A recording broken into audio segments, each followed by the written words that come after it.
Hello everyone, welcome back to my YouTube channel. कैसे हैं आप सभी लोग? आई होप अच्छे होंगे। मैं प्रिया स्वागत करती हूँ आप सभी का आपके अपने यूट्यूब चैनल में। आज मैं फिर से बात करने जा रही हूँ जो सीटेट जुलाई में एसएसटी के 8 क्वेश्चन पूछे जाने हैं उनके बारे में। तो ये जो क्वेश्चन बनते हैं वो 6 से लेकर 8 तक के एनसीईआरटी से बनते हैं, जिसमें से हिस्ट्री, पॉलिटी, ज्योग्राफी पढ़नी रहती है तीनों क्लास की। आज ये जो लेसन है 6 क्लास की पॉलिटी का, जो तीसरा लेसन है। इससे पहली वाली वीडियो में मैंने पॉलिटी के 2 लेसन ऑलरेडी करवा दिए हैं और हिस्ट्री 6 क्लास का हिस्ट्री पूरा का पूरा कंप्लीट करवा दिया है। आई होप आप लोगों ने देखा होगा, नहीं देखा तो देख लीजिए और इसमें से जो इम्पोर्टेंट है उसको नोट कर लीजिए, जिससे लास्ट टाइम मेरी बैच करने में आप लोगों को हेल्प मिले। बस इतनी थोड़ी सी मेहनत कर लीजिए, आप लोगों को एग्जाम में अच्छे खासे नंबर मिलेंगे। 60 में से 50-55 नंबर आपके अवश्य सही हो जाएंगे। चलिए देखते हैं, क्योंकि जो भी क्वेश्चन बनेंगे वो यहीं से पूछे जाएंगे इसमें से। चलिए देखते हैं। लेसन एक आज इकाई 2 है। लेसन का नाम है सरकार, क्योंकि लेसन इंपॉर्टेंट, इसमें से कई क्वेश्चन बने हुए हैं। आप लोग अगर पिछली परीक्षा में पूछे गए क्वेश्चन सॉल्व कर रहे होंगे तो आप लोग देखेंगे कि वो क्वेश्चन यहीं से पूछे गए हैं पॉलिटी में। सबसे पहले मोस्ट इम्पॉर्टेंट ये स्टेटमेंट है, इसको नोट कर लीजिए आप लोग, और ये जो नाम दिया हुआ है इसको याद कर लीजिए। मोस्ट इम्पॉर्टेंट है, जैसे कि इसमें स्टेटमेंट में कहा गया है कि लोकतंत्र में एक कार्टूनिस्ट का काम है कि वह कार्टूनों के जरिए अपने अधिकारों का प्रयोग आलोचना करने, व्यंग्य करने तथा राजनेताओं की गलतियों को ढूंढने के लिए करे। ये किसका स्टेटमेंट है? तो इसमें आपको बताना है, आर.के. लक्ष्मण जी का है। ये एक बहुत बड़े कार्टूनिस्ट है। जैसे कि कोई राजनेता है, उसकी कोई कार्य है जो हम लोगों को पसंद नहीं आ रहे हैं, तो हम लोग उनकी कार्टूनों के जरिए उनकी आलोचना कर सकते हैं, उसका अपनी टिप्पणी लिख सकते हैं, व्यंग्य कर सकते हैं। ये लाइनें उठा के पूछी गई, इसको नोट कर लीजिए। चलिए आगे देखते हैं। अध्याय 3 सरकार क्या है। आपने सरकार शब्द का जिक्र कई बार सुना होगा। इस पाठ में आप यह पढ़ेंगे कि सरकार क्या है, यह हमारे जीवन में कितनी महत्वपूर्ण भूमिका निभाती है, सरकारें क्या करती हैं, वे निर्णय कैसे लेती हैं, अलग अलग की सरकारें, जैसे लोकतांत्रिक सरकार, राजतंत्रीय सरकार के बीच क्या अंतर है। चलिए इस बात को पता लगाते हैं। जैसे कि इसमें ये सुर्खियां दी गई हैं, जैसे सरकार के से कामगारों के अधिकार की रक्षा की मांग, प्याज की दर में उछाल, सरकार ने प्याज के दाम तय किए, बाढ़ पीड़ितों के लिए सरकार की ओर से राहत सामग्री। इस टाइप की जो सुर्खियां हम लोग अक्सर न्यूज में देखते ही रहते हैं। ये किसके कार्य होते हैं सारे के सारे? तो ये सरकार के। इसमें चलो देखते हैं आगे। हर एक देश के विभिन्न निर्णय लेने एवं कार्य करने के लिए सरकार की जरूरत होती है। ये निर्णय विषयों से संबंधित हो सकते हैं। सड़कें और स्कूल कहाँ पर बनाए जाएं, बहुत से ज़्यादा महंगी हो जाने पर किसी चीज़ के दाम कैसे घटाए जाएं, अथवा बिजली की आपूर्ति को कैसे बढ़ाया जाए। सरकार कई सामाजिक मुद्दों पर भी कार्रवाई करती है। उदाहरण के लिए गरीबों की मदद करने के लिए कई कार्यक्रम चलाती है। इसके अलावा वह अन्य महत्वपूर्ण कार्य भी करती है, जैसे डाक एवं रेल सेवाएँ। इसमें से जो इम्पोर्टेंट है उसको नोट कर लीजिए, क्योंकि इसमें जो ये स्टेटमेंट सारे के सारे इंपॉर्टेंट हैं। इसमें सरकार के कार्य बताए गए हैं, जैसे कि सड़कें कहाँ पर बनती हैं, कहाँ पर स्कूल बनाना है, कौन निर्णय ले सकता है, तो ये सरकार ले जा सकती है। कोई चीज़ अगर महंगी हो गई है तो उसके दाम कैसे घटाए जा सकते हैं, इसका निर्णय कौन लेगा? सरकार ले सकती है। जैसे डाक और रेल सेवाएँ, रेल कहाँ पे कैसे लागू करनी है, कहाँ पे बनाना है, और बिजली है किसकी आपूर्ति कैसे बढ़ाया जा सकता है, ये सारे कार्य कौन करता है? सरकार करती है। इसमें से जो कार्य हैं सरकार के पूछे गए हैं, इसको नोट कर लीजिए। सरकार का काम देश की सीमाओं की सुरक्षा करना और दूसरे देश से शांतिपूर्ण संबंध बनाए रखना भी है, इसको नोट कर लेना। इसकी जिम्मेदारी यह सुनिश्चित करना है कि सभी देश नागरिकों को पर्याप्त भोजन और अच्छी स्वास्थ्य सुविधाएं मिलें। जब प्राकृतिक विपदा घेरती है, जैसे सुनामी या भूकंप, तो मुख्य रूप से सरकार ही पीड़ितों को सहायता करती है। अगर कहीं कोई विवाद होता है या कोई अपराध है तो लोग न्यायालय जाते हैं। न्यायालय भी सरकार का ही एक अंग है। ये लाइन पूछी गई है, क्या न्यायालय भी सरकार के ही अंग है? तो हाँ, न्यायालय भी एक सरकार का ही अंग है, इसको नोट कर लेना। ये लाइन पूछी गई है। आगे है, शायद आपको यह जानकर अचरज होगा कि जब सरकार इतना कुछ कैसे कर पाती है और सरकार के इन कामों को करना क्यों जरूरी है। जब लोग इकट्ठे रहते हैं तो और काम करते हैं तो कुछ हद तक व्यवस्था की जरूरत होती है, जिससे आवश्यक निर्णय लिए जा सके। कुछ नियमों की जरूरत होती है जो सब पर लागू हो। उदाहरण के लिए संसाधनों के नियंत्रण और देश की सीमा की सुरक्षा की जरूरत होती है, ताकि लोग सुरक्षित महसूस कर सकें। लोगों के लिए सरकार कई तरह से काम करती है। वह नियम बनाती है, निर्णय लेती है और अपनी सीमा के रहने वालों पर उन्हें लागू भी करती है। इसको नोट कर लीजिए। चलिए आगे देखते हैं। मोस्ट इम्पोर्टेंट इसको नोट कर लेना। कुछ उदाहरण जो सरकार के अंग हैं, जैसे सर्वोच्च न्यायालय, भारत पेट्रोलियम, भारतीय रेल। इसमें से जैसे एक ये हो गया ऑप्शन 1 सर्वोच्च न्यायालय, option B Bharat Petroleum, option C भारतीय रेल। तो इसमें से और ऑप्शन डी में कोई और नाम दे देंगे आप, फिर आपसे पूछा जाएगा इसमें से कौन सा सरकार का अंग नहीं है। तो आप लोग ये 3 जो नाम दिए गए इन्हीं को याद कर लेना। अगर पूछा जाता है कि इसमें से कौन सा सरकार का अंग है, तो इसमें से कोई एक इन तीनों में से कोई एक नाम दिया होगा उसको टिक कर देना है। और जैसे कि इसमें ये तीनों नाम दिए होंगे, अदर कोई एक दे देंगे स्टेटमेंट ऑप्शन, तो उसको आप लोगों को गलत कर देना अगर पूछा जाए कि इसमें से कौन सा सरकार का अंग नहीं है। इसको नोट कर लेना है। अगला है सरकार के स्तर। अब आपको पता है कि सरकार कितनी सारी अलग अलग चीज़ों के लिए जिम्मेदार है। क्या आप सोच सकते हैं कि सरकार के इतने सारे इंतजाम कैसे करती होगी? दरअसल सरकार कई अलग अलग स्तरों पर कार्य करती है, जैसे स्थानीय सरकार, राज्य स्तर पर एवं राष्ट्रीय स्तर पर। इसको नोट कर लेना यहाँ से। सरकार के कितने स्तर हैं? 3 स्तर हैं, स्थानीय स्तर, राज्य स्तर एवं राष्ट्रीय स्तर। इसको नोट कर लेना। स्थानीय स्तर का मतलब आपके गांव, शहर या मोहल्ले से है। राज्य स्तर का मतलब जो पूरे राज्य को ध्यान में रखकर, जैसे हरियाणा, असम की सरकार पूरे राज्य में काम करती है। राष्ट्रीय स्तर की सरकार का संबंध पूरे देश से होता है। इस किताब में आप आगे चलकर पढ़ेंगे कि स्थानीय सरकार कैसे काम करती है, और आगे चलकर कक्षाओं में राज्य एवं राष्ट्रीय स्तर की सरकार के कामों के बारे में जानेंगे। जो ये लेसन इसमें स्थानीय सरकार के बारे में बताया जाएगा, उसके बाद में राज्य स्तर, फिर राष्ट्रीय स्तर। ये जो यहाँ पे ये जो नोट दिया गया है इसको नोट कर लेना, मोस्ट इम्पोर्टेंट है। यहीं से इधर उधर से क्वेश्चन बनते हैं ज़्यादा। ये जो लाइन कहीं जैसे कि कुछ किसी बॉक्स में कुछ लिखा हुआ है तो उसको जरूर नोट कर लिया करो, यहीं से उठा के पूछे जाते हैं क्वेश्चन। जैसे आंध्र प्रदेश राज्य के पुनर्गठन के बाद 2 जून 2014 को तेलंगाना भारत का 29वां राज्य बना। इसमें जो डेट दी गई है इसको मोस्ट इम्पोर्टेंट इसको नोट कर लेना।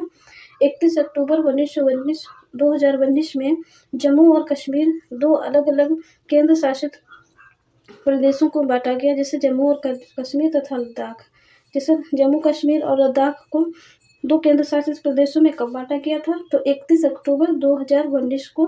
इसको नोट कर लेना, मोस्ट इम्पॉर्टेंट ये दोनों स्टेटमेंट है, इसको पूछे गए हैं, इसको नोट कर लीजिए। आगे चलिए देखते हैं सरकार एवं कानून। सरकार कानून बनाती है और देश में रहने वाले सभी लोगों को वे कानून मानने होते हैं। केवल वही यह तरीका है जिससे सरकार काम कर सकती है। सरकार के पास जैसे कानून बनाने के लिए ताकत होती है, वैसे ही यह भी ताकत होती है कि लोगों को उन कानून को मानने के लिए बाध्य करें। उदाहरण के लिए एक कानून है कि गाड़ी चलाने वालों के पास लाइसेंस होना चाहिए। अगर कोई लाइसेंस के बिना गाड़ी चलाते हुए पकड़ा जाए तो उसे जेल की सज़ा भी काटनी पड़ती है या जुर्माना भी भरना पड़ता है। जैसे कि जो सरकार है वो हम लोगों के लिए कई पॉलिसी चलाती है, कई निर्णय लेती है, नियम बनाती है, लेकिन अगर कुछ नियम ऐसे होते हैं जो ज़्यादा इम्पोर्टेंट हैं उनको वो उन पर लागू भी करवा सकती है, मतलब उनको फॉलो करने के लिए आप लोगों को बाध्य भी किया जा सकता है। वो इसमें बताया गया है। जैसे कि इस प्रश्न का आगे है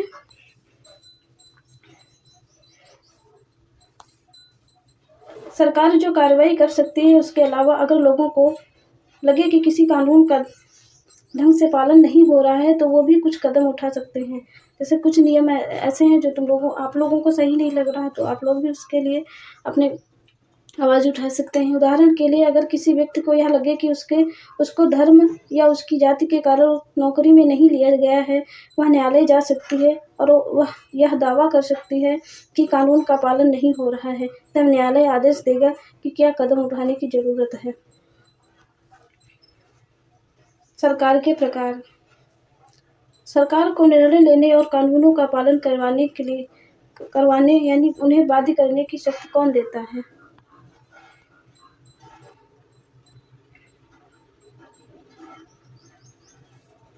इस प्रश्न का उत्तर इस बात पर निर्भर करता है कि उस देश में सरकार कैसी है। जैसे कि ये क्वेश्चन दिया गया है कि सरकार को निर्णय लेने और कानूनों का पालन करवाने यानी उन्हें बाध्य बनाने की शक्ति कौन देता है। जैसे सरकार जो ये निर्णय बनाती है और जो ये कानून लागू करती है हम लोगों पे, तो इनको निर्णय बनाने और ये कानून जैसे लागू करने की जो शक्ति मिली है वो कौन देता है? तो इसका उत्तर ये दिया गया है। जैसे कि इस प्रश्न का उत्तर इस बात पर निर्भर करता है कि उस देश में सरकार कैसी है। जैसे कि लोकतंत्र में तो लोग ही सरकार को यह शक्ति देते हैं कि लोग ऐसा चुनाव के माध्यम से करते हैं। वे अपनी पसंद के नेता को वोट देकर चुनते हैं। एक बार चुन जाने के बाद में यही लोग सरकार बनाते हैं। लोकतंत्र में सरकार को अपने निर्णय एवं उठाए गए कदमों का आधार बताना होता है और सफाई भी देनी पड़ती है। जैसे कि अगर देश में लोकतंत्रीय सरकार है तो हम आम जनता पर जैसे कि जो कानून बनाने हैं और जो निर्णय लेने हैं उसकी शक्ति उनको जनता ही देती है। अगर लोकतांत्रिक सरकार है आगे है। अगर दूसरी तरह की सरकार होती है तो जिसे राजतंत्रीय सरकार कहते हैं। इसमें राजा या रानी के पास ये निर्णय लेने या और सरकार चलाने की शक्ति होती है। राजा के पास सलाहकारों का एक छोटा सा समूह होता है जिससे वह विभिन्न मुद्दों पर चर्चा कर सकता है और अंतिम निर्णय लेने की शक्ति सिर्फ उसी के पास होती है। उसी के पास मतलब राजा के पास ही होती है, राजा या रानी के पास। इसमें जैसे कि अगर देश में राजतंत्रीय शासन व्यवस्था है तो उसमें जो जनता के पे जो कानून है निर्णय लेने की शक्ति है जो वो सिर्फ राजा के पास ही होती है। अगर वो एक निर्णय अंतिम अगर कोई ले लेता है तो उसमें जनता का कोई हक नहीं है कि वो उसमें उस निर्णय में कोई भागीदारी ले सके या अपनी आवाज़ उठा सके। लेकिन अगर लोकतांत्रिक सरकार है राज्य में, देश में, तो इसमें ये अधिकार रहता है कि अगर कोई निर्णय लिया गया है सरकार के द्वारा और जो जनता के हित में नहीं है तो वो सब जो जनता है वो अपना आवाज़ भी उठा सकती है। यही एक अंतर है। तो इसमें बताया गया सरकार के प्रकार तो कितने प्रकार की हो गई, 2 प्रकार की। एक लोकतंत्रीय सरकार, दूसरी राजतंत्रीय सरकार। लोकतंत्रीय में जनता का शासन रहता है, जनता ही अपने आप से चुनाव के जरिए सरकार को बनाती है, तथा राजतंत्रीय सरकार में राजा या रानी का शासन रहता है। चलिए देखते हैं आगे। लोकतंत्र के समान राजतंत्र में राजा या रानी को अपने निर्णय के आधार नहीं बताने पड़ते और ना ही अपने निर्णयों की सफाई देनी पड़ती है। जैसे कि राजा ने जो फैसला ले लिया है तो अगर वो जनता पूछे कि ये उसके साथ ऐसा फैसला क्यों लिया गया है तो इसके बारे में वो सफाई नहीं मांग सकता है। आगे है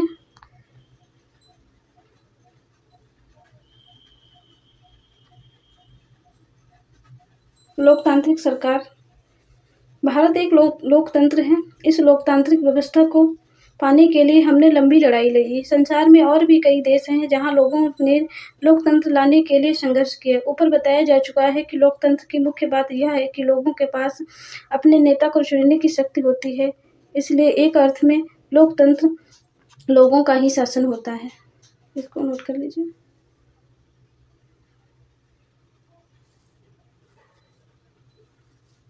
आगे है लोकतंत्र में मूलभूत विचार यह है कि लोग नियम को बनाने में भागीदारी बनकर खुद ही शासन करें। आज के समय में लोकतांत्रिक सरकार को प्रायः प्रतिनिधि लोकतंत्र कहते हैं।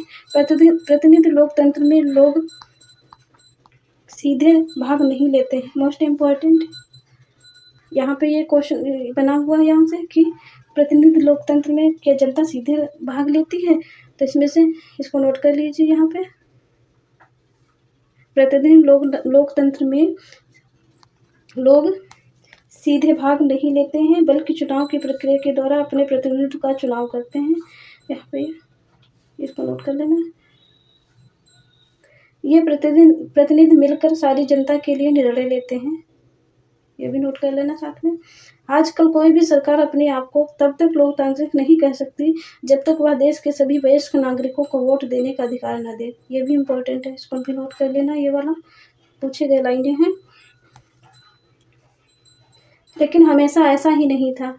क्या आप विश्वास कर सकती हैं कि एक समय ऐसा था जब लोकतांत्रिक सरकारें औरतों और गरीबों को चुनाव में भाग नहीं लेने देती थी।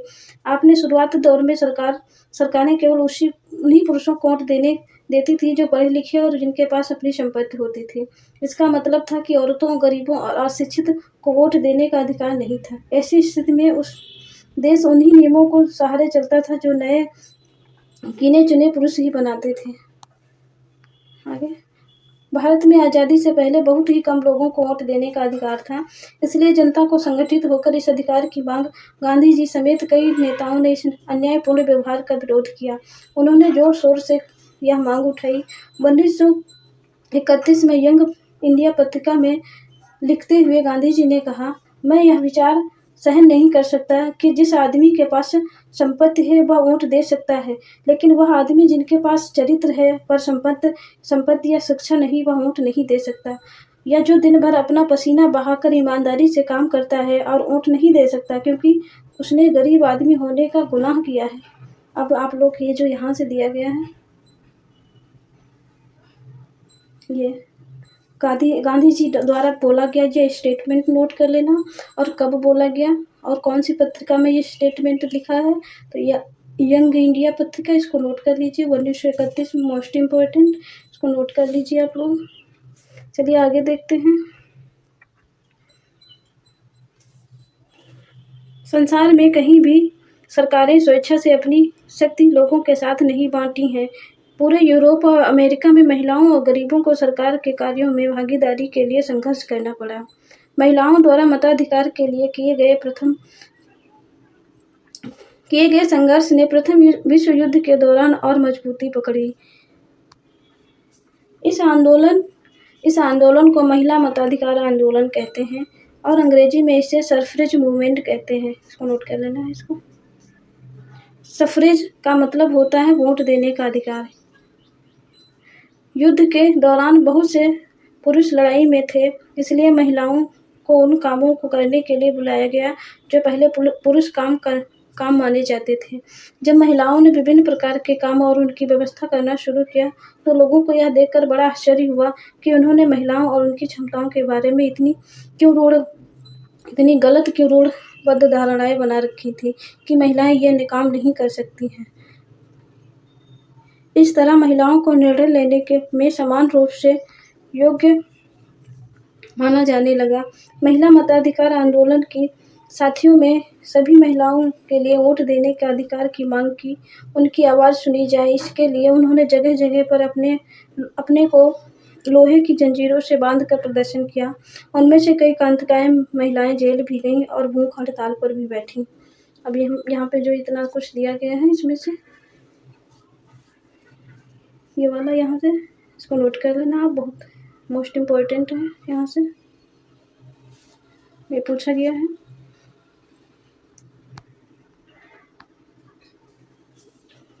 मोस्ट इम्पोर्टेंट, अमेरिका में औरतों को वोट देने का अधिकार 1920 में मिला, जबकि इंग्लैंड की औरतों को यह अधिकार कुछ ही सालों बाद यानी 1928 में मिला। यहाँ पे इसको नोट करिए, इसके मत करना बिल्कुल भी। अमेरिका में कब वोट देने का अधिकार मिला महिलाओं को, तो 1920 में, और इंग्लैंड में 1928 में पूछा गया है।